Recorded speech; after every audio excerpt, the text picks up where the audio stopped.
Il y a un truc dont j'aimerais vous parler aujourd'hui, c'est quand on a tendance à vivre la vie d'une manière fluide, légère, simple, cool, parce que c'est la manière dont on a envie de vivre les événements de la vie. Il y a plein de personnes qui vont croire que vous prenez les choses, que si vous prenez les choses à la légère, c'est que ça ne compte pas pour vous, c'est que ça n'est pas important. C'est que, vous prenez pas les choses à cœur, c'est que vous montrez que, vous n'aimez enfin, c'est pas important pour vous et en réalité, on a tous une manière différente de montrer ce qui est important pour nous. Je vais parler pour mon cas. Moi, si je suis présente, à partir du moment où je suis présente, c'est que ça compte pour moi. À partir du moment où j'écoute, je prends soin, j'ai de l'attention, je je suis présente physiquement, mentalement, émotionnellement, c'est que c'est important et que ça compte pour moi. Tout le reste, oui, je le prends très à la légère toute ma vie parce que j'ai pas envie de mettre de l'énergie dans des choses qui comptent pas pour moi. Et quand je suis si je suis présente pour quelque chose qui ne compte pas pour moi, finalement ça prend de la place dans ma vie, alors que j'en veux pas. Donc ça ne sert à rien. Donc je priorise ce qui compte pour moi avec ma présence, avec mon soin. Et c'est pas parce que je vais être là comme je vais rire, je vais prendre les choses à la légère, la vie est cool, la vie est fluide, voilà, les choses passent, et cetera, que ça veut dire que ça ne compte pas. Moi, ce qui ne compte pas pour moi, c'est le fait de me prendre la tête sur des trucs qui vont passer, en fait. Ça va passer, dans tous les cas. Que je me prenne la tête sur ce truc ou pas, ça va passer. Dans quelque temps, on n'en parlera plus. Il y aura plus cet événement, il y aura plus rien et j'aurais mis toute mon énergie pour là-dedans pour rien. Et je me suis rendu compte de ça à un moment où j'ai, j'ai littéralement j'ai regardé mon conjoint un jour et j'ai eu un déclic en me disant: «Mais attends, on a fait tout ça ensemble». Mais moi, je l'ai vécu d'une manière où j'ai dû forcer, j'ai dû mettre toute mon énergie, je me suis battue, tout ça. Et toi, en fait, tu l'as vécu tellement sereinement, simplement. Et il était là comme, bah ouais, c'est normal. Et je dis, mais en fait, on est arrivé au même point.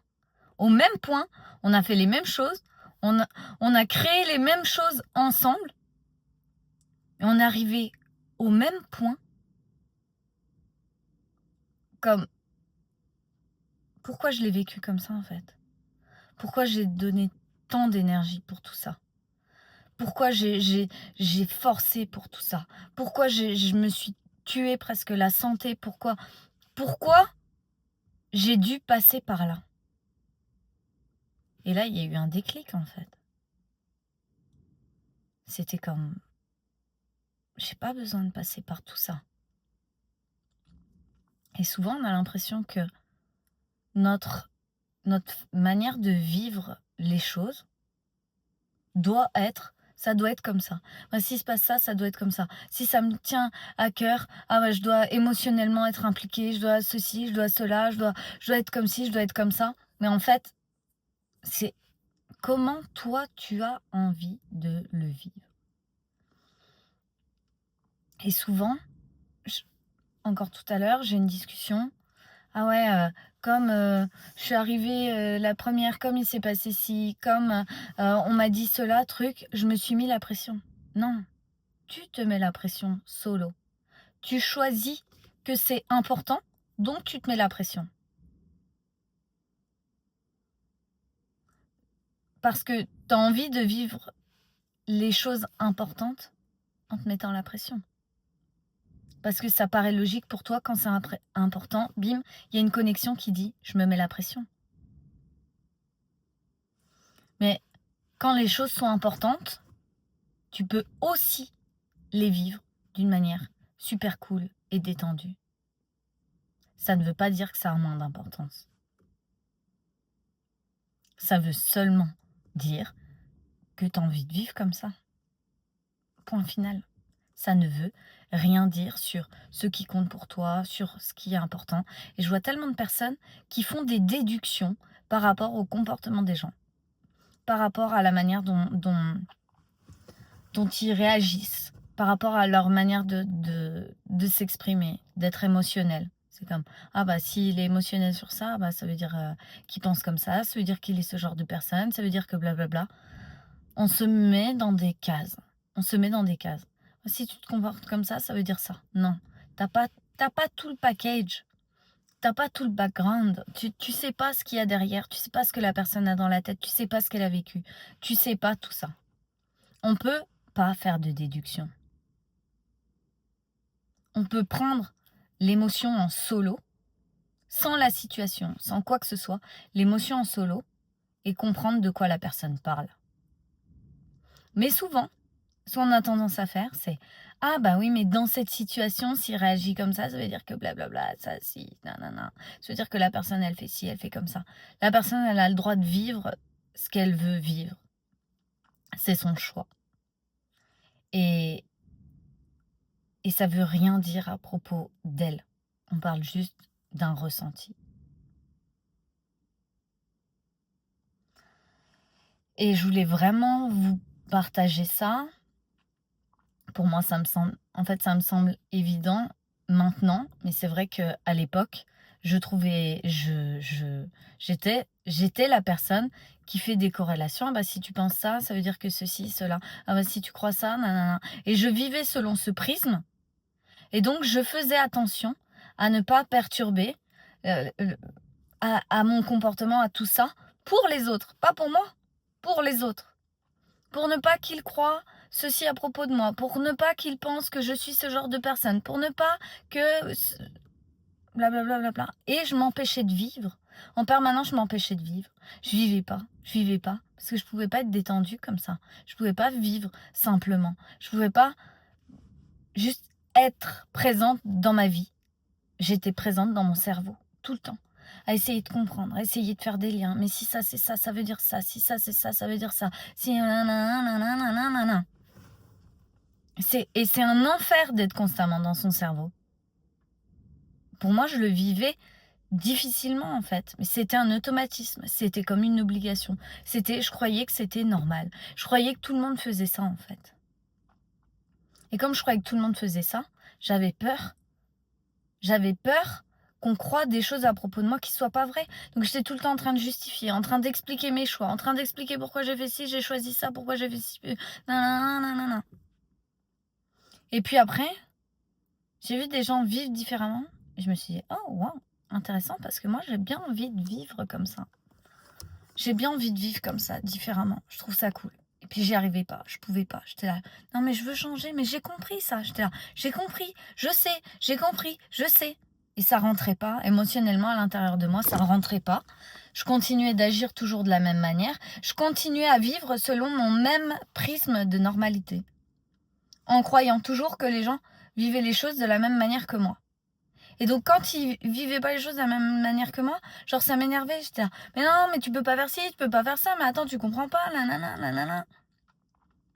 J'essayais de les embarquer avec moi comme, si je les embarque avec moi, ça veut dire que c'est moi qui ai raison, ça veut dire que ma réalité est bonne, que mes choix sont bons, donc je peux continuer à avancer.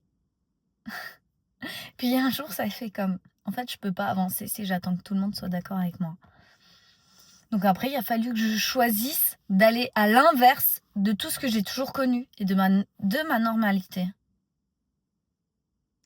En me disant, ok, je vais me créer une nouvelle normalité, une nouvelle réalité, sans cesse. Se créer une nouvelle réalité. Et c'était vraiment difficile au début parce que c'était comme, waouh, mais je vois des gens réagir comme ça, je vois des gens réagir comme ça, je vois des gens faire ci, faire ça. Et je comprends tellement leur réalité, ce qu'ils sont en train de vivre depuis leur propre prisme. Et je sais que moi, depuis le mien, je vis pas du tout la même chose. Et c'est parfait, en fait. Parce que notre vie, c'est à nous. Et tu peux pas continuer de te comporter sous le prisme des autres. En fait, ça fonctionne pas. T'es épuisé, tu te bats sans cesse. T'es sans cesse en train de vouloir conserver ton intégrité, de vouloir expliquer qui tu es, de vouloir faire ce genre de choses. Pour finir, t'es là, genre, ouais, de toute façon, les gens, ils comprennent jamais rien, nanana, ils peuvent pas me comprendre, moi, je suis trop ci ou trop ça, ou ceci ou cela.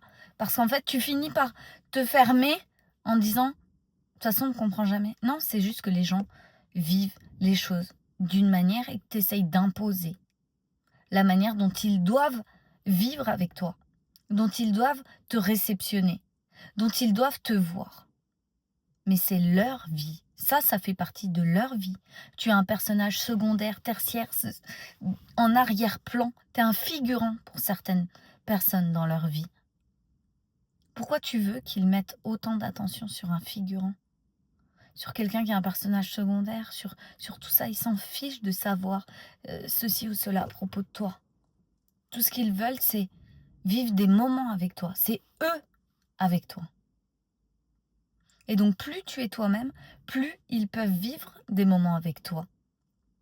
Alors que quand tu essayes de leur expliquer qui tu es, quand tu essayes de leur expliquer tes choix, quand tu essayes de leur expliquer ton comportement, quand tu essayes de leur expliquer ce que tu ressens, pourquoi ceci, cela, ils ne sont pas en train de vivre avec toi. Ils sont en train de vivre avec tes pensées, avec ce que tu penses, ce que tu crois à propos de ce que tout ça. Et eux sont là comme, mais j'ai compris en fait, mais pourquoi tu me dis ça ? Parce que toi, tu te comportes comme s'ils n'avaient pas compris. Toi, tu les prends comme des gens qui n'ont pas compris. Toi, tu as l'impression, tu vis dans un monde où les gens ne te comprennent pas. Mais peut-être que eux, dans leur vision, ton personnage secondaire, toi en tant que figurant dans leur vie, ils t'ont très bien cerné. C'est juste que tu n'arrives pas à te percevoir comme ils te voient. Et donc voilà, j'avais envie de vous partager tout ça parce que vraiment, il y a un monde entre chaque personne. On vit complètement différemment et pourtant, on se comporte comme si on vivait tous pareil. On est tous pareil parce qu'on a tous le même fonctionnement de notre corps, de notre cerveau, émotionnel, physique, chimique, tout ça. Oui, mais la manière dont on vit est différente. La manière dont on reçoit les choses pour nous est différente. Et en fait, ça change tout. Ça, c'est ce qui définit ta vie. Et si tu continues à te concentrer sur essayer de comprendre, sur essayer de faire des liens entre les comportements, les ci, les là, essayer de tout expliquer, de tout le mettre en logique, ben en réalité, tu vis pas. Et moi, c'est pour ça que j'en suis arrivée à faire de l'intelligence émotionnelle, parce que c'était le seul lien entre mon cerveau et mes émotions, parce que je comprenais rien à tout ce qui se passait à l'intérieur de moi. J'en avais même pas conscience au départ. Quand j'ai commencé à faire de l'intelligence émotionnelle, scientifiquement parlant, ça avait une vraie logique, c'était waouh, ok. Et puis petit à petit, j'ai commencé à comprendre la version émotionnelle. C'était le seul lien, c'est le seul moyen qui m'est amené pour moi à commencer à vivre ma vie telle que j'ai envie de la vivre. Parce que logiquement, il n'y avait pas d'autre moyen en fait finalement. Voilà ce que j'avais envie de vous partager aujourd'hui. Je vous embrasse, je vous fais de gros bisous et puis je vous dis à demain